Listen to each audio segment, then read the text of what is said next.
इतिहास लिखा है इसमें, कुछ खास छिपा है इसमें। इतिहास लिखा है इसमें, कुछ खास छिपा है इसमें। मर्यादा है, कोई वादा है, विश्वास रखा है इसमें। सात फेरों से मिला ये तो उपहार है, मेरा श्रृंगार है, मेरा श्रृंगार है, मेरा श्रृंगार है, मेरा श्रृंगार है। मंगलसूत्र, मंगलसूत्र, मंगलसूत्र, मंगलसूत्र, मंगलसूत्र, मंगलसूत्र, मंगलसूत्र।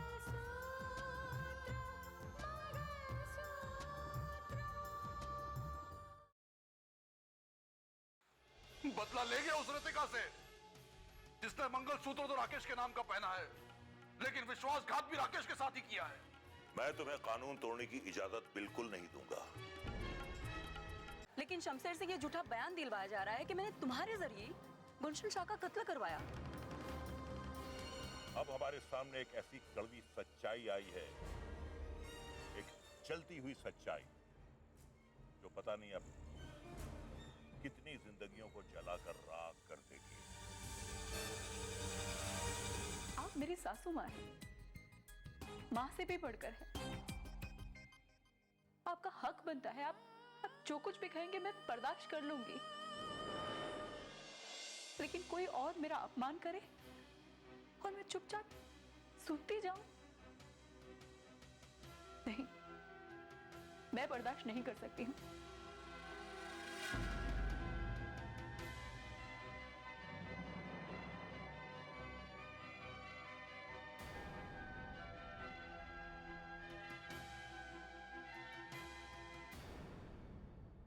तुम कभी रितिका के बारे में क्यों नहीं सोचती? बाहर से आ रही, कितनी परेशानियां होगी, कितनी उलझने होंगी। नहीं, उस बारे में नहीं सोचोगे तुम। अगर वो तनाव में रहती है तो हम घर में रहकर कौन सा सुकून में रहते हैं। मैं मानस की मां हूं, जब कभी भी मानस के बारे में सोचती हूं तो मैं बर्दाश्त नहीं कर पाती हूं।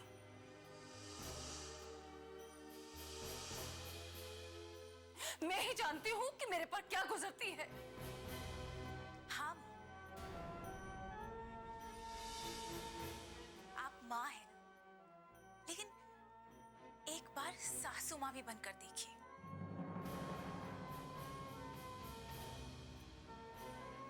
मानस के बारे में तो हमेशा सोचती रहती है, कभी कभार रितिका भाभी के बारे में भी सोच कर देखिए।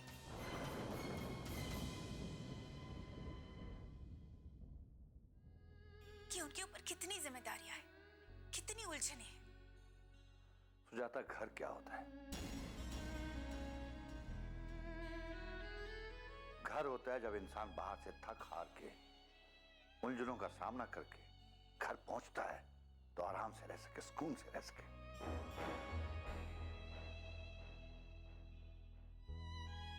लेकिन अगर घर में ही आराम नहीं है, सुकून नहीं है, तो ऐसे घर का क्या फायदा?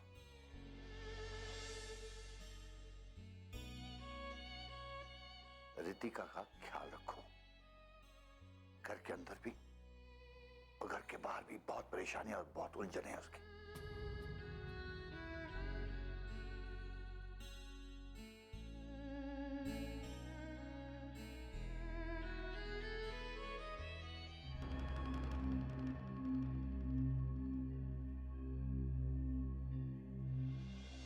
चलो बेटा,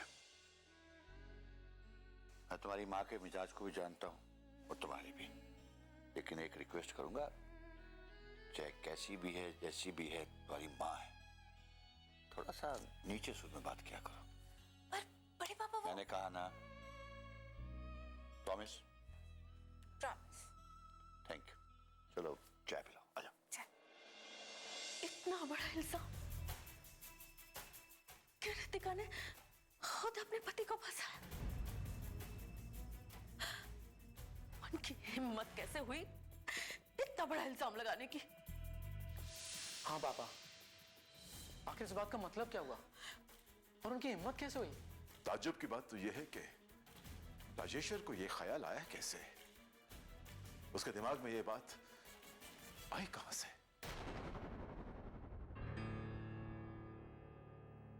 इतने साल गुजर गए, आज आया था इल्जाम लगाने के उसके बेटे की बर्बादी के पीछे रितिका का हाथ था। आपने उन्हें जवाब क्यों नहीं दिया?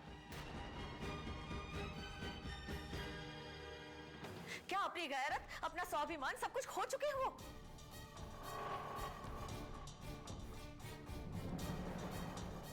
हाँ, जबकि रितिका खुद इतनी परेशान है, उन हालात में उस पर इल्जाम लगाए जा रहे हैं। पापा, आपको क्या लगता है, क्या वो लोग दीदी को बदनाम करने के लिए ऐसा कर रहे हैं? नहीं नहीं रोहित, वो एक एसडीएम है,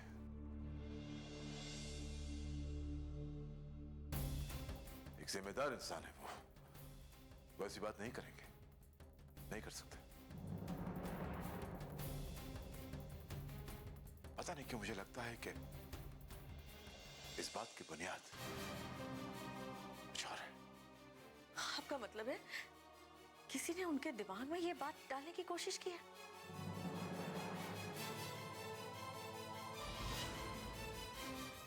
किसी ने उन्हें गलतफहमी में डाल दिया है, रितिका के खिलाफ भड़काया है। हाँ, जाहिर सी बात है, किसी ने जरूर उनके कान भरे।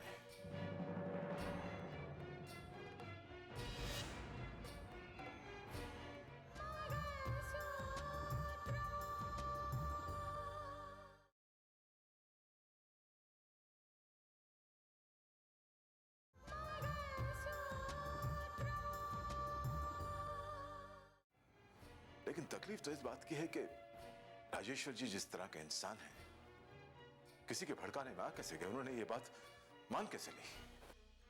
आप ठीक कह रहे हैं, वो खुद इतनी बड़ी पोस्ट पर हैं, उन्हें बरगलाना इतना आसान नहीं है। हाँ, लेकिन जब रितिका पर इल्जाम लगा रहे थे तो उनके चेहरे पर एक ऐसा आत्मविश्वास था जिसे देखकर मैं दंग रह गया। ऐसा लग रहा था जैसे उन्होंने अपनी आंखों से ये सब होता हुआ देखा है। समझ में नहीं आता कि ये माजरा क्या है। कुछ भी हो, लेकिन मेरी बेटी पर अब ये इल्जाम नहीं आना चाहिए।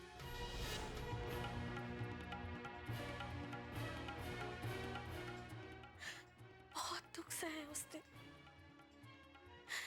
बहुत तकलीफों से गुजरी है वो, उस पर ये इल्जाम नहीं आना चाहिए। हाँ माँ, जब दीदी को ये बात मालूम पड़ेगी तो क्या गुजरेगी उनके ऊपर? कितना बड़ा इल्जाम। वो औरत जो अपने पति को परमेश्वर की तरह पूजती रही,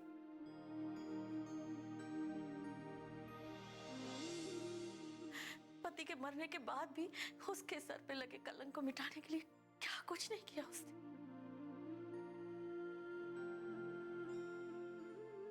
अरे अपनी जिंदगी दुश्वार कर दी, एक पल खुशी से नहीं जी पाई वो। और उसी पर इल्जाम लगाया जा रहा है।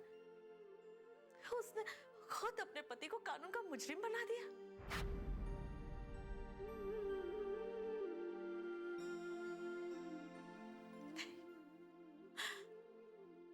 भगवान भी इस भूल को माफ नहीं कर पाएंगे।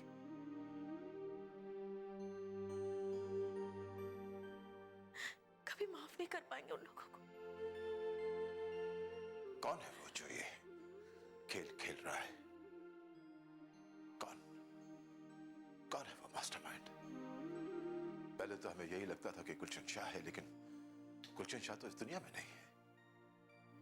तो फिर कौन है जो रितिका की जिंदगी को दुश्वार कर देना चाहता है? कौन है वो शख्स? कौन? डॉली, मैंने रितिका को साफ साफ कह दिया है कि मैं अपने पति की मौत को नहीं भूल सकती और मैं हर हालत में उससे बदला लेकर ही रहूंगी। तो लेना है मैम, लेना ही है। और बदले की आग क्या होती है इस बात का एहसास रितिका को पूरी तरह से है। बदला ही तो ले रही थी वो सर से, और वो भी अपने सुहाग का ही बदला ले रही थी। मैं ये तो जान गई थी कि रितिका का उनसे कोई तो दुश्मनी है, जिसकी वजह से रितिका उनके पीछे पड़ी है। पर मेरे बार बार पूछने पर भी उन्होंने मुझे कभी ये नहीं बताया कि उनकी दुश्मनी किस बात की थी। मैं बताता हूं किस बात की दुश्मनी थी।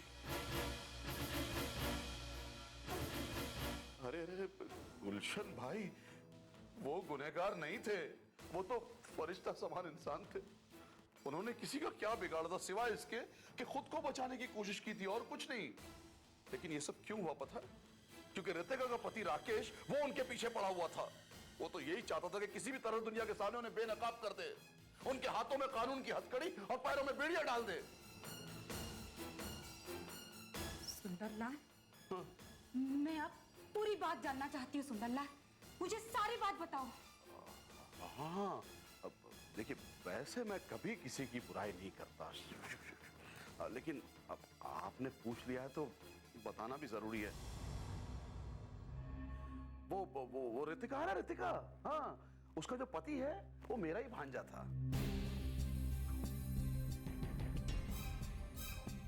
मैं राकेश के ही घर में रहता था, लेकिन काम मैं गुलशन भाई के साथ मिलके करता था। आहा, अरे कितने नेक फरिश्ता इंसान थे वो। आहा,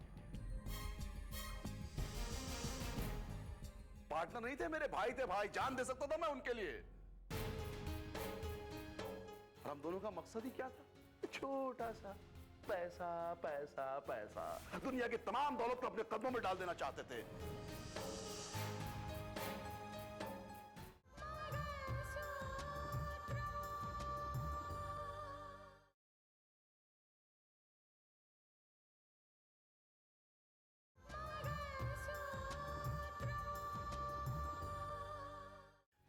और इसके लिए हम लोग कुछ भी करने को तैयार थे।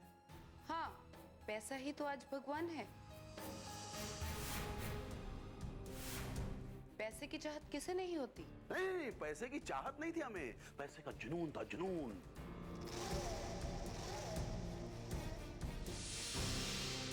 जिसके लिए हम कुछ भी करने को तैयार थे। और वैसे सच पूछें तो हम दोनों ने कई काम ऐसे भी किए जो कोई और नहीं कर सकता था। मतलब अब इन दिनों हमारा नेटवर्क बहुत दूर तक फैल चुका था, सीमा पार हमारे कनेक्शंस बन चुके थे। ओह नहीं, सो क्या हुआ? तो हुआ ये कि दरअसल हम तक कोई पहुंच नहीं सकता था, किसी की हिम्मत ही नहीं थी। वैसे मैं राकेश के घर में रहता था ना, तो मुझे मालूम हुआ एक दिन कि राकेश गुलशन भाई के फिराक में लगा हुआ है। उनके खिलाफ उसकी छानबीन शुरू हो गई है। और पता है क्यों? एटीएस ऑफिसर था ना, छानबीन तो करना ही था उसे। अब हमने भी तो छोटा मोटा ब्लास्ट कर दिया था।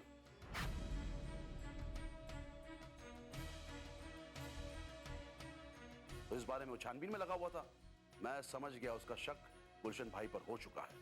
और ये बात मुझे कैसे पता चली? क्योंकि मैं राकेश के साथ उसके घर में रहता था। इस बात का फायदा मिला मुझे।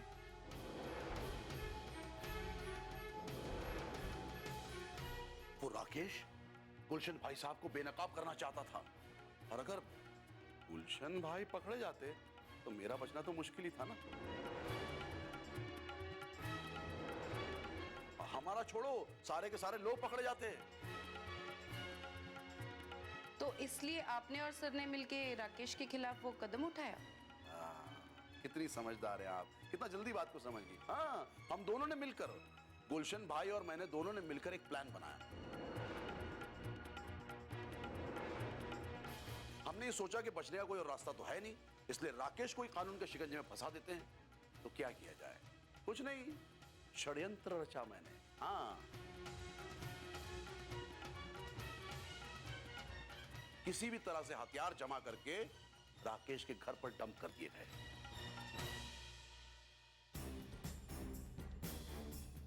और फिर ये पुलिस कंप्लेन कर दी गई कि राकेश देशद्रोहियों से मिला हुआ है, वो खुद एक टेररिस्ट है। और इस बात का प्रूफ प्रधानमंत्री की सभा वाली जगह पर वो हथियार पहुंचाने वाला।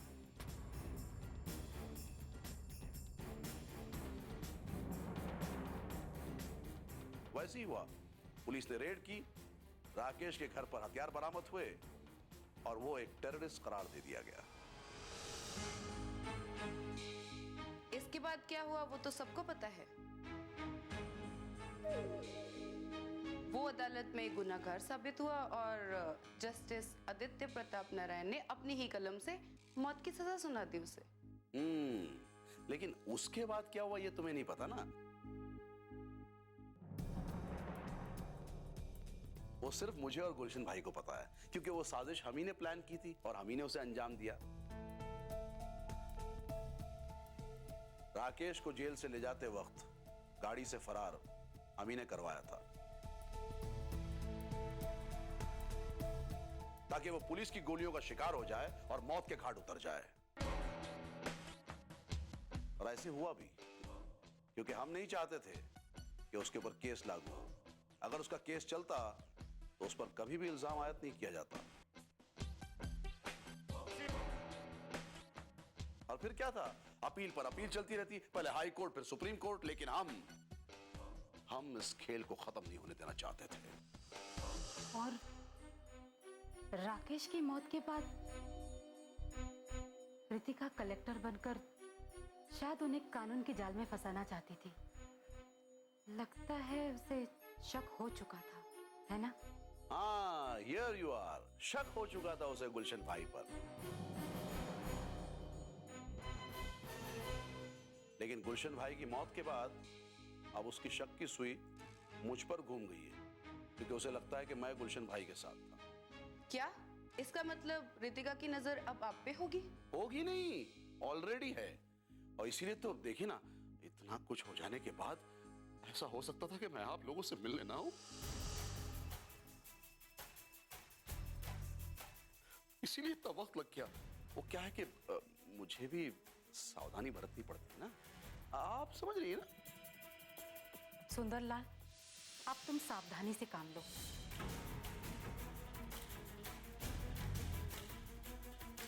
क्योंकि मेरा तो बस अब एक ही मकसद है, मेरे पति की मौत का बदला।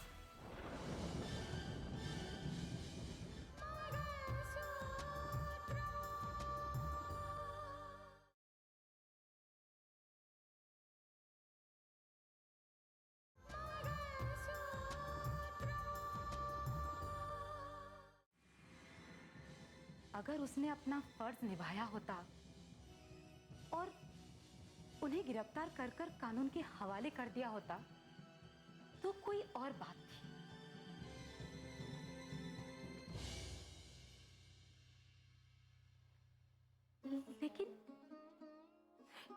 लेकिन उसने मेरे पति को मार दिया।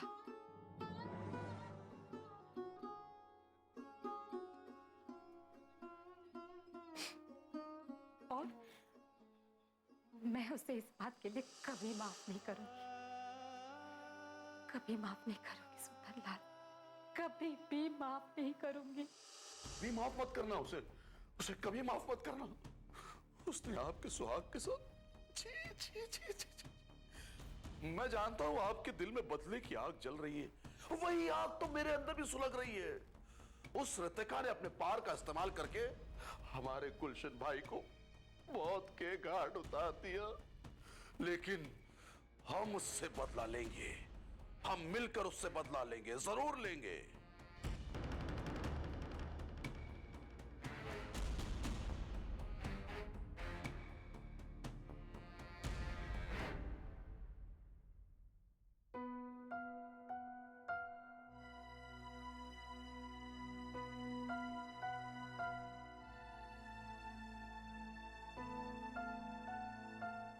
नीलिमा, क्या सोच रही हो? सोच रही हूँ कि क्या सचमुच राकेश ने ऐसा कहा कि रितिका ने उसे फंसाने की कोशिश की थी। मैं जितना भी ये बात सोचती जाती हूँ, मेरा मन उलझता जाता है। ये सच नहीं हो सकता। तुम्हें इस बात का यकीन क्यों नहीं हो रहा? रितिका के अलावा ऐसा कोई हो ही नहीं सकता जो इस घर में हथियार लाकर रख सके। ये सब किसने किया, कैसे किया, वो मैं नहीं जानती, पर इससे संबंधित कोई भी बात तो उभर कर सामने नहीं आई है। कुछ भी हो, मेरा दिल ये मानने को तैयार ही नहीं है कि ये सब रितिका ने किया है। क्यों? क्यों मानने को तैयार नहीं है? देखिए, आप कहते हैं कि रितिका ने मानस के साथ मिलकर राकेश के खिलाफ ये साजिश की, क्योंकि वो मानस से प्यार करती थी। अगर रितिका मानस से प्यार करती थी तो उसे इतने दिन विधवा की जिंदगी गुजारने की क्या जरूरत थी? वो सब दुनिया को दिखाने के लिए एक नाटक था।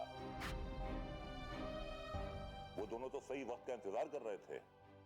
थोड़ा वक्त गुजरे, शादी की बात छेड़ी जाए और दोनों कानूनी और सामाजिक तौर पर पति पत्नी बन सके। आप ये क्यों नहीं सोचते कि अगर ऐसा होता तो रितिका कभी भी राहुल के साथ शादी करने के लिए तैयार नहीं होती?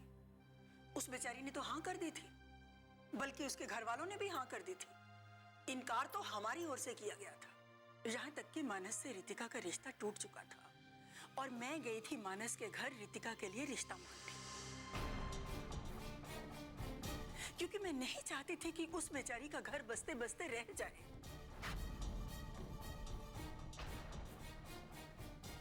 रितिका से मानस की शादी मेरी कोशिशों का नतीजा है। ये बात आप क्यों नहीं समझते? अच्छी कोशिश थी तुम्हारी,